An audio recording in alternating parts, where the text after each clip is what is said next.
any of the lore, especially since a lot of the lore in game is pretty vague. Besides, that's what the book is for, so I am gonna read that book at some point. Don't doubt me. It's gonna happen eventually. Well, I am a man of my words. So hey, what's up? Welcome to what'll possibly be a new series for me. Maybe. I've been doing YouTube for a little while now, and quite a few people have commented on just my voice, Whether it's from viewers or even just friends saying that my voice is calming and that it's relaxing to listen to. I mean, honestly, I didn't think myself as someone who would be calming to listen to, but yeah.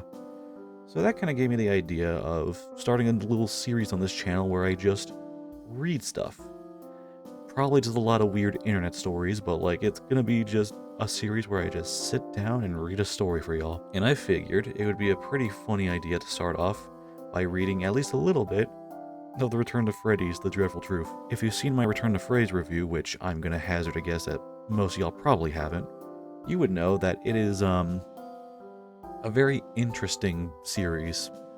And this book was also something that I talked about a bit in the review, and I said I would cover it, so better late than never. So I just decided it'd be a fun idea. I'm gonna just sit down here today, and you're gonna hear me read the first 2 chapters of the story. There's 9 chapters total. I was gonna do 3 of them, but chapter 2 was really long for some reason. So if y'all enjoy the read through and want to see more, I'll gladly do it. I probably am gonna finish the story regardless. But I also would be interested in reading more stories. I don't know, read some creepypastas or something. And it doesn't even have to be just internet stuff. I don't know.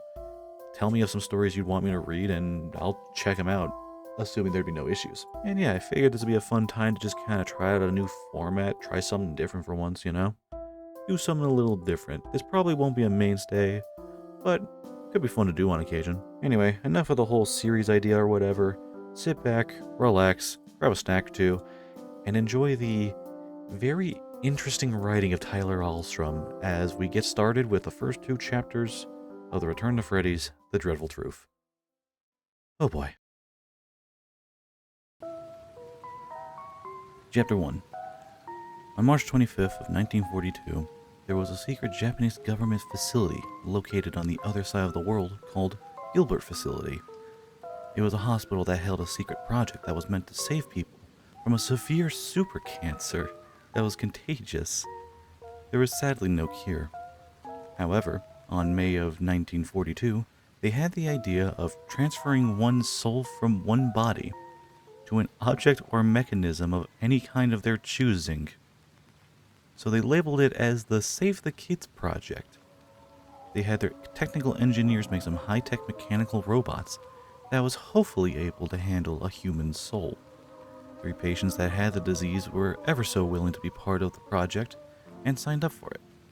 3 patients, patient 20, patient 48, and patient 63, were sent to the testing chamber where the soul transfer would be in pursuit. They were strapped onto the hospital bed for safety precautions and were knocked out with a shot so that they wouldn't feel anything during the process. As they put the metal soul extractor tube on all 3 of their hearts and brains, the energy from their body began to drain as the soul began its transfer. Their heart rate began to drop fast and went straight onto a flat line. Right when the scientists thought their test was unsuccessful, the robots began to awake and talk. The test was successful, and the 3 patients have been saved from the super cancer, having patient 20 put in fairy tale Ty, patient 48 put in fairy tale Collie, and patient 63 put in fairy tale Sally. However, they didn't want this to happen to the 3 patients. They wanted them to have their organic forms rather than living in a metal body. But there was no other choice they had. There was a liquid antidote they were working on, but they feared it would make the virus worse than it already was, so they didn't bother running tests with it just yet. They called it Code Radzla. On January 4th of 1943, the owner of Gilbert Facility, Gilbert, was very ill. Alay, the son of Gilbert, was there when his father later passed away from old age. Before his death, Gilbert said that he wanted to live on for eternity, so that he could be there as people were being saved from the virus. So Alay had an idea. He would use the soul transporter they had invented a year ago on his father, and have the scientists working at Gilbert facility help him make a machine that would provide energy like no other to keep the mecha robots up and running so the 3 patients and many others would stay alive and not shut down. On July 17th of 1943, the machine was finished at last. They had the father's body put onto the hospital bed and the machine hooked up to a bunch of computers and monitors, putting as much knowledge, power, and energy into the machine as possible. They couldn't tell whether this would work or not since the father was already dead. But suddenly, the machine was activated on its own, had a voice, a mind of its own. It was a beautiful creation that they had accomplished. On September of 1943, Gilbert facility had received a call coming from America. The person behind the line had a very unsettling voice, as if he was looking into an inside job. He asked about the machine and its power, and what it would cost to purchase such a device from them. Alay said that it wasn't for sale, and to have a nice day. As Alay hung up, he felt uncomfortable with the person he was just talking to on the phone. In America. When Alay hung up on the head boss of the mafia drug gang, Allison, he was pissed. He wore a red trench coat, blue jeans, and a white fedora. He told the gang, "Pack your bags. We're going to Japan." As the gang members packed their bags and booked a flight at the airport, they had devices of their own that they had created that would disguise any weapons and metal objects as safe anonymous objects. That doesn't even make sense, but okay. Chapter 2. In Japan. When the flight landed, the gang tracked down where the cellular communications were coming from and headed towards the phone call's location. He called Alay and gave him a warm welcoming message before he would strike. As he called, Alay picked up the phone, Alay asking who was calling, and Allison replied with, "Hey buddy, it's me. Remember? You declined my offer, and it was going to be millions. Something that would be worth using to upgrade your tech. But instead, I'm left with a decline. You know how much I hate declined offers that are good?" Then Allison hung up and sent his team of gang members in. The gang used the tech that they had and shut off all the lights in Gilbert facility. As Alay was just about to escape the office funnel transporter door shut on him and locked him in. The narrator walks up to the window of the office and stares at Alay deep into his eyes with despair. Alay panics as he starts pounding his fists on the windows and door, but it was no use. The narrator says, No one declines a good offer. So as a thank you for tracking my ass down here, I'll take what will rightfully be mine. Have fun dying alone. I'll be sure to send a goodbye gift by shutting down your facility and your project to save everyone." As toxic gas starts to release from the air vents in the office being trapped in there, Alay finds it harder and harder to breathe. As he screams for help, no one can hear him since the building was evacuated and several scientists were shot to death, their eyes being minced and bodies being hung for the world to see. Goddamn. Alay's vision blurs out as his heart slowly stops and drops to the floor dead. As the gang walks out the doors of Gilbert facility, Allison finds an interesting antidote bottle that caught his interest. It was labeled Code Radsla, with a description that said, an antidote being run for tests that is supposed to cure the super cancer virus, but has side effects like itchy throat, lightheaded, 90% immortality, and loss of sperm? What? The 90% immortality made him want to take it, and he did, putting it in his coat pocket. The gang escaped on time before the police had arrived to investigate the crime scene. As the gang headed back to the airport a week later to fly back to America, Allison decided to quickly drink half the Code Radsla bottle, leaving half the bottle left just in case. In America. Now that the gang had a hold of the machine, they now have full control over the business. They want to make loads of money, and they had the idea to run a business known as Fazbear Inc. They wanted to make Fazbear Inc. a manufacturing facility where they made animatronics of their own and create businesses across America that were for children's entertainment. But this wasn't for the kids. This was for the money. And this was easy money for Allison and the gang to make. On October 3rd of 1943, they created their first children's location called Goldie Parrot Diner, where they had an animatronic talking Gold Bear and Gold Bunny. They were specially designed suits that Allison liked to call spring-lock suits, both animatronic and a suit for a person to fit inside. As weeks went by, the narrator's greed grew stronger and stronger. He put up a for-hire sign for Fazbear Inc., and quite a lot of people were hired that day. On October 19th of 1943, an entertainer known as the Green Jester, or his real name, Gron, was one of those people who were able to take the job at both Goldie Parrot Diner and Fazbear Inc. He was a full-time, hard-working father with a loving wife and 2 kids. A very close friend of Gron's named Vincent was a slacker when it came to jobs.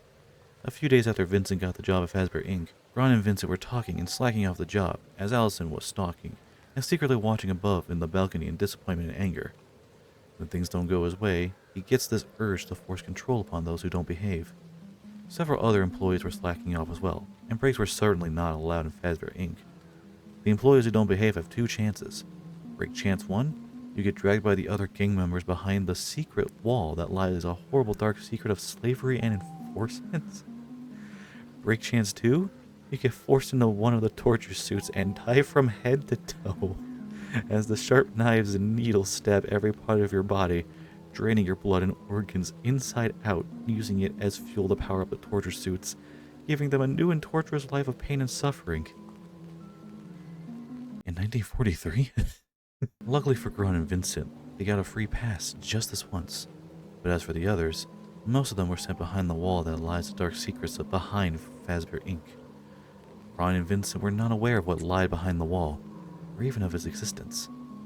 On October 29th of 1943, Gron and Vincent were finding Allison to be a little suspicious. Their curiosity got out of control as Gron and Vincent started to quietly and stealthily follow Allison. The narrator was looking around in paranoia, as if he felt he was being watched, or wanted to see if the coast was clear. Gron saw the pattern he put into the brick wall, and the wall opened with a long set of stairs going down. The wall closed behind Allison. Gron and Vincent went up to the wall and implemented the same passcode their boss had put in. As the wall opened, they quietly walked down the stairs that was covered in dry and thick red liquid they could only assume was blood. As they got to the last set of stairs, they peeked behind the wall without being seen, and saw something they'll never forget. They saw the lives of many being enslaved, whipped, beat up, and forced to work as the cries of the many echo across the stairs. They were forced to worship this false idol called the torture device that they saw was under construction and being forced to work on. Right. As Gron and Vincent ran up the stairs, Allison heard the metal stairway sounds. Gron and Vincent quickly headed for floor 11, where the machine was located, and tried their best to sabotage the machine to where it would stop making torture suits built for slavery and torture. As Gron and Vincent damaged the machine, it would seem as if it stopped, but without them realizing, they only made it worse and corrupted the AI. Gron and Vincent went back to floor 1 and saw Allison standing across from them with anger. As Allison ran towards them trying to kill them, Gron and Vincent ran towards the other direction where the exit was located. They left the building, locked the door, and barricaded it.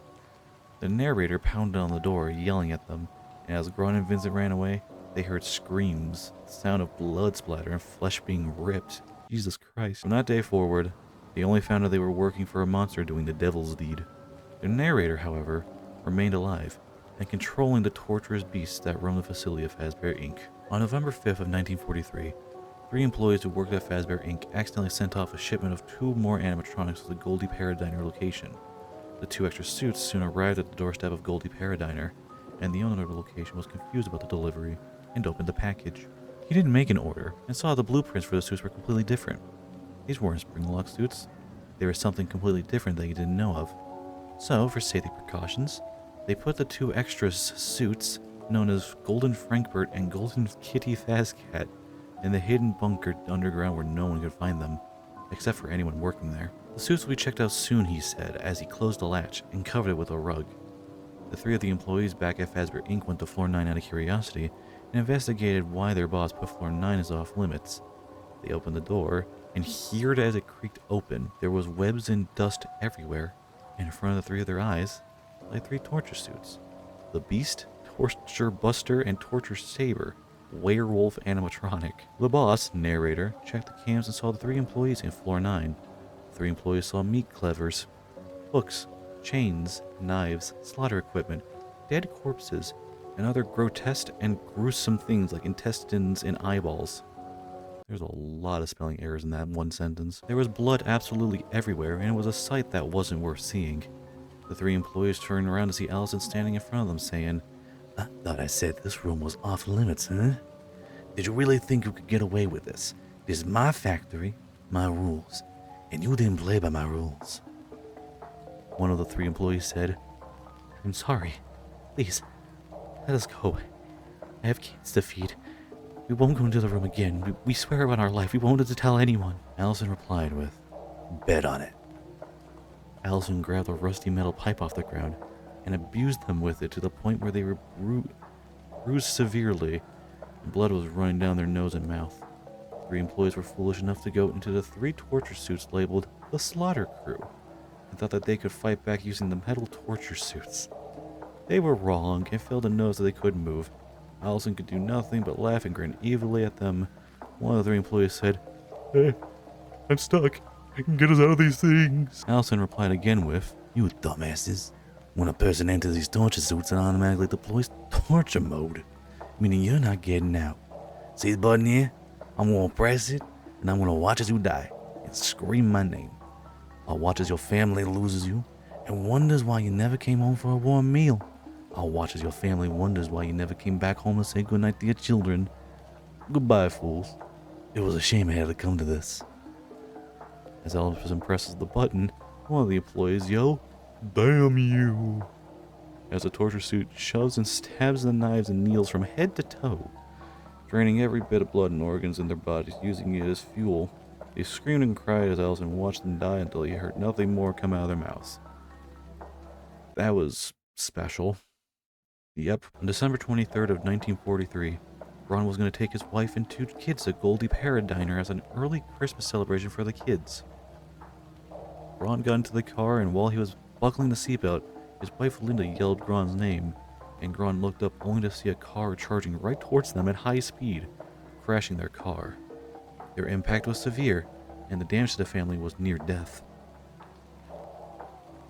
Allison stepped out of his car, walked up to Gron while he was knocked out, and said in his ear, You will learn from this, and learn not to fuck with me or my business ever again. Allison decided to then run away back to Fazbear Inc., wear new spare clothing so that the evidence of him being a part of the crash wasn't there. The neighbors then walked outside and saw the damage, contacting 911. The ambulance soon arrived, bringing them to the emergency room. Allison saw this happen and wasn't about to allow Gron's life to go back to the way it was, so he sent one of his gang members to be a hitman and cause more damage to Gron's life. When the ambulance arrived at the hospital and got into the emergency room, the doctors were falsely called out to another patient for another doctor to take over the procedure.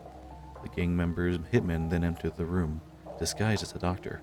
He walked up to Gron and looked at him for the longest time. He then said, You should have never became part of the Fazbear Inc. family. He then walked over to Linda's life support, starred back at Gron, then ripped the cord, shutting down every bit of life Linda had left in her. Gron saw a glimpse of this happen as he was opening his eyes and yelled, No! As he broke down in tears, seeing his life falling apart one chunk at a time. The hitman then ran into Gron and knocked him out by hitting him across the head with his handgun. The hitman then snuck out the building. The job was done. One of the real doctors returned to the room, finding the life support deactivated, and called for medical attention for the patients immediately. Several doctors then headed over to the room to assist. A day later, on December 24th, Gron awoke from his sleep on the hospital bed. The doctors looked up at him as he awoke and sighed with disappointment. One of the doctors came up to Gron and said, Gron, we're afraid we have some bad news. We tried everything we could to stabilize your wife, but she's gone. I'm sorry. Gron could do nothing but break down crying. As Gron got up, he limped towards his dead wife on the hospital bed and kissed her hand in tears. Gron kept whispering, I'm sorry, to his wife and children. The other doctor then stood up and said, We're going to have to send your youngest child to a foster family. We need to assure his safety, but can't do the same for your oldest child since he's at the age where he can make his own decisions. We can't force that with the age that he's in. The youngest child then got up, hugged his father, and said, I love you, Daddy. The doctor then held the youngest child's hand and walked him to the new family he was being sent to. The youngest child looked back at his father as he was walking with the doctor and waved goodbye. The oldest child then made a choice. He decided that he was going to stay with his father. He loved him too much to just let him go. They were safe to return back to their home since they were in a good enough condition to do so. So Gron and the oldest child got into a taxi and went back home. Gron then decided to give his oldest child an early Christmas present. As the oldest child opened the present, he looked to see a hat that Gron used to wear. As ridiculous of a present it was, he appreciated it, cherished it, and smiled. Gron smiled as well. As the day turned to night, it was about time to head to bed. Gron got his son all tucked in bed and fast asleep, and kisses his forehead. Gron couldn't bear to have his child see his own father in such a horrible state of condition. He didn't want his child to see his own father in so much pain, physically and mentally. So, Gron then wrote a little note for his son to read, and it said, "Dear Charles, Daddy won't be home for a very long time. I did some things that I can't exactly explain to you since you're too young to understand. I'm sorry, my little one. I will be back. Soon. Your Daddy." The oldest son, Charles, didn't know what to do alone. He only knew so much, but he wasn't ready for this. He then stood paralyzed for a few seconds and heard a voice in his head. Charles heard whispering in his head that had a familiar voice that sounded almost like his mother. He slowly looked towards the last unopened gift box, slowly opened it, and the whispers grew louder and louder. Yeah, I think I'm good. That was special. This is off to an interesting start, I gotta say. Like, man, first chapter wasn't that long, but like, holy crap, chapter 2 went on for a while. Could have easily split that up into two different chapters. Like, my goodness. It's also just written really weirdly. A lot of spelling errors and probably a lot of grammar errors as well. It's pretty, this sure is something. But yeah, if this is something you might want to see more of in the future from me, feel free to let me know. I'd be down to read the rest of this at some point. Because, I mean, this is pretty stupid. There's a lot of really dumb moments here. And just stuff that makes absolutely no sense, but it's kind of funny. So, I don't know. This is fun. I think I would be down to do more of this. So, if you enjoyed the video, leave a like. Comment down below what you think, and if I should continue doing more stuff like this, and subscribe. That'd be greatly appreciated. Thanks for stopping by. Have a good night, y'all.